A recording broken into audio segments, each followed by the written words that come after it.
kelas, mari kita berdoa. Doa dimulai. Nah, gimana kabar kalian hari ini? Alhamdulillah. Ya, baik, kalau begitu saya absen dulu satu-satu. Ya. Habib Yazid Al-Bustami, Sakit. Andi Malarangir, Dimas Fadila, Sakit, Bu. Dwi Rezeki Besye, Eri Amriani, Eri Rahmawati, Halilur Rahman, Baik, Bu. Ica Tistia,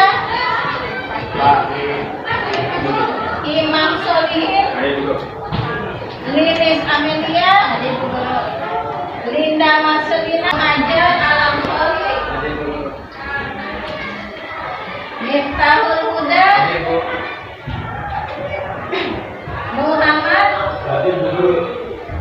Muhammad Fauzan Najib. Nah, mudah-mudahan pada pertemuan kita hari ini, mudah-mudahan kalian tetap sehat dan semangat dalam mengikuti pelajaran yang saya sampaikan. Nah, sebelum kita melakukan kegiatan belajar, mari sama-sama kita melakukan dulu stretching. Kita nanti satu kali.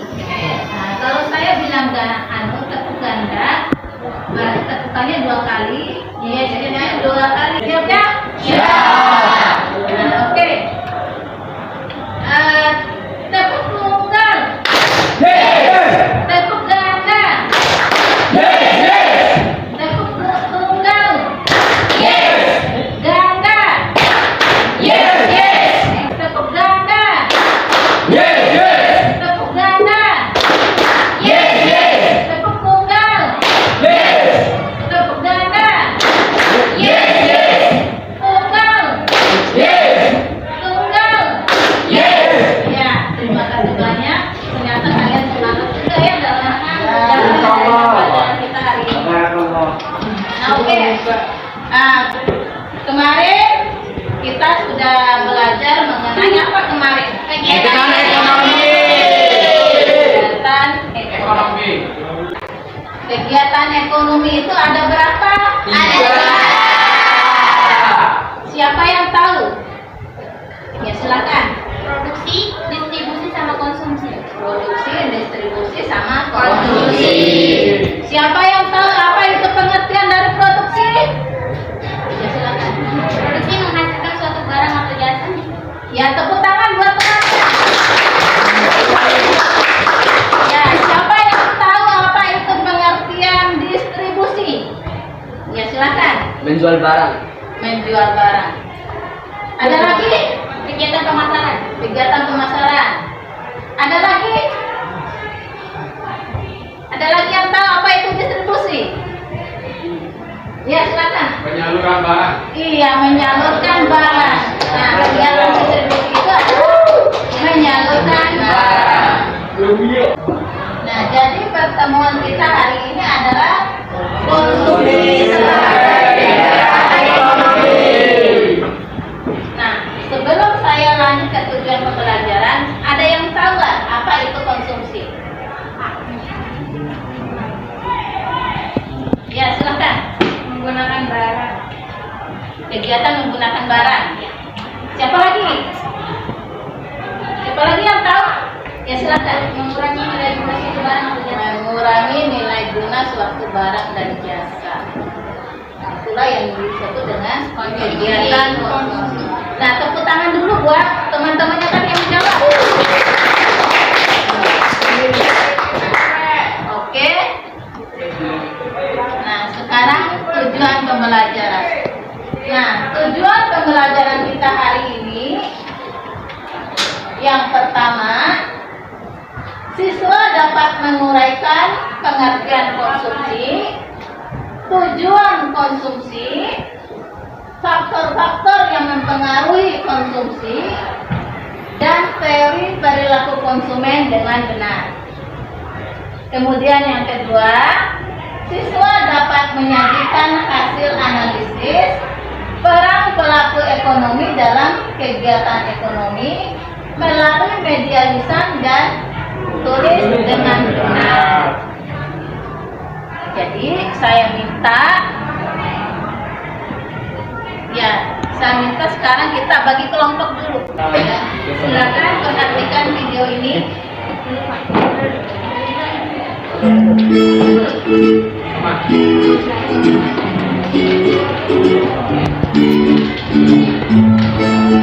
Saat kamu bangun tidur, terus kamu merasa lapar.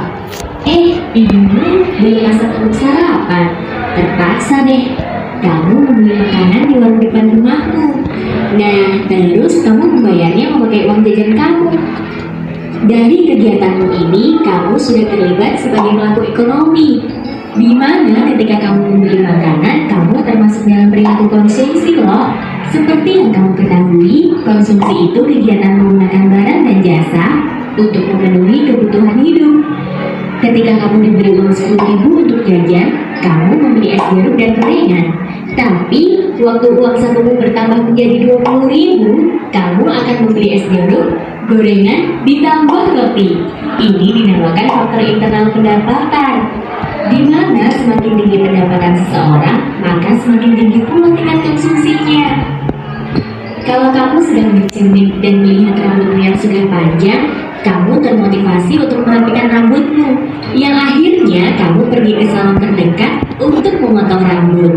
Itu sih dinamakan faktor internal motivasi, di mana motivasi yang ada di dalam diri sendiri yang mendorong melakukan suatu kegiatan. Saat kamu melihat iklan baju di televisi, kamu sangat tertarik pada baju itu. Esoknya pun kamu langsung pergi ke toko tersebut untuk membelinya. Di sini, sikap kamu yang antusias terhadap suatu produk berpengaruh loh dalam meningkatnya tingkat konsumsi. Itu faktor internal berupa sikap dan kepribadianlah yang mempengaruhi konsumsi. Waktu di toko buku, kamu ditawari jika ada produk komik baru, akan tetapi kamu kurang menyukainya dan lebih suka novel. Dalam hal ini, seleramu mempengaruhi tingkat konsumsi. Itu faktor internal selera namanya. Selain faktor internal konsumsi tadi, ada juga faktor eksternal konsumsi. Misalnya nih, di daerahmu ada upacara kebudayaan.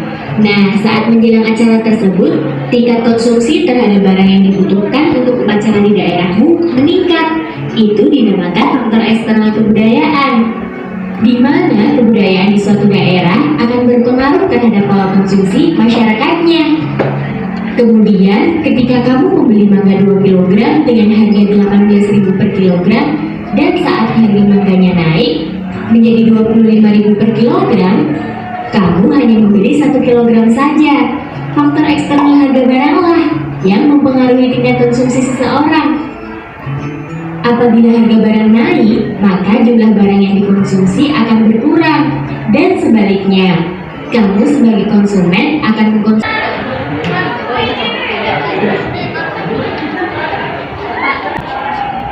Nanti kalian sudah menyaksikan video mengenai kegiatan konsumsi. Jadi sekarang saya akan membagikan LKPD-nya.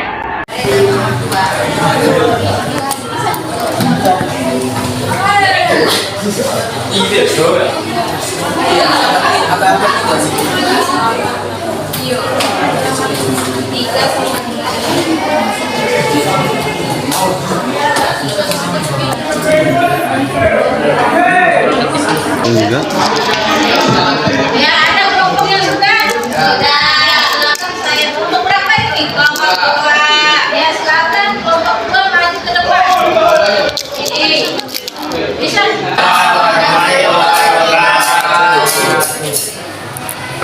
Kami dari kelompok 2 akan mempresentasikan tentang konsumsi sebagai kegiatan ekonomi. Langsung saja dari soal pertama. Berdasarkan gambar di bawah ini, uraikan pengertian dari konsumsi. Jadi, hasil diskusi kami yaitu konsumsi adalah suatu kegiatan yang menghabiskan daya guna suatu benda, baik berupa barang atau jasa untuk memenuhi kebutuhan hidup. Yang kedua, Untuk soal yang kedua, uraikan tujuan konsumsi berdasarkan pemahamanmu pada gambar di bawah ini. Hasil dari diskusi dari kelompok kami, tujuannya yaitu untuk memenuhi kebutuhan hidup sehingga tercapai kepuasan yang maksimal agar tercapai kemakmuran, kesejahteraan dan kehidupan yang layak. soal yang ketiga, berdasarkan ilustrasi di atas, buatlah perhitungan marginal utility atau MU dan gambarlah kurva hukum Gaussian 1 yang sesuai dengan ilustrasi tersebut. Berdasarkan ilustrasi di atas, tabel dapat dibuat sebagai berikut. Bubur ayam atau satuan mangkuk. Yang pertama, satu mangkuk, total utility 30, marginal utility atau MU 30. Dan tabelnya. Di belakang. Yang kedua yaitu 2 mangkok bubur ayam, satuan mangkok, total utility atau TU-nya 45, marginal utility atau MU-nya 15. Oh, 15. Bubur ayam atau satuan mangkok 3 mangkok, 3 mangkok. total utility-nya atau TU 55, 55. marginal utility-nya 10. Selanjutnya bubur ayam satuan mangkok 4 mangkok, 4 mangkok. total utility atau TU 50, 50 kayak. marginal utility atau MU min 5. Selanjutnya yang terakhir 5 mangkok bubur ayam, total utility atau TU-nya 40, marginal utility atau MU-nya min 10. Oh, min 10. Nilai marginal. Ada yang mau ditanyakan? Tidak ada? Sudah jelas? Jelas. Kita tepuk tangan sama kelompok 2. Ya, silakan kelompok 2 menutup presentasinya. Sekian dari presentasi kami. Apabila ada kesalahan, kami mohon maaf. Wabillahi taufiq wal hidayah. Wassalamualaikum warahmatullahi wabarakatuh. Waalaikumsalam warahmatullahi wabarakatuh. Ya, sekarang kelompok 1. Wabarakatuh. Waalaikumsalam warahmatullahi wabarakatuh. Kami dari kelompok 1 ingin mempresentasikan hasil kerja kelompok kami. Satu, berdasarkan gambar di bawah ini uraikan pengertian dari konsumsi. Konsumsi makanan adalah jenis dan jumlah makanan yang dikonsumsi seseorang atau kelompok pada waktu tertentu. Penilaian konsumsi makanan adalah salah satu metode yang digunakan dalam menentukan status rigid perorangan atau kelompok. Yang kedua, uraikan tujuan konsumsi berdasarkan pemahamanmu pada gambar di bawah ini. Berdasarkan gambar di atas dapat dipahami bahwa tujuan dan konsumsi untuk memuaskan kebutuhan secara. Tadi teman-temannya sudah menampilkan hasil diskusinya mengenai yang pertama itu soal yang pertama apa? Pengertian konsumsi. Nah, pengertian konsumsi itu adalah kegiatan menghabiskan nilai guna suatu barang. Terus tujuan dari konsumsi adalah menghabiskan nilai suatu barang. Itu adalah tujuan dari konsumsi. Menghabiskan nilai dari suatu barang. Nah, tadi sudah dijelaskan mengenai cara membuat tabel marginal utility. Itulah pertemuan kita hari ini. Lebih dan kurangnya saya minta maaf. Ya, silakan ketua kelas pimpin doa penutup untuk mengakhiri pembelajaran kita hari ini. Oke. Untuk mengakhiri pelajaran pada pagi hari ini, mari kita berdoa. Berdoa dimulai.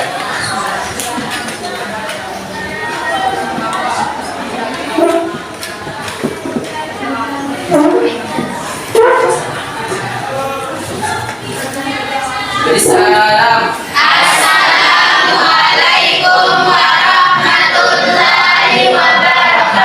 Waalaikumsalam warahmatullahi wabarakatuh. Terima kasih banyak atas waktu dan kesempatan. Sama-sama, Bu.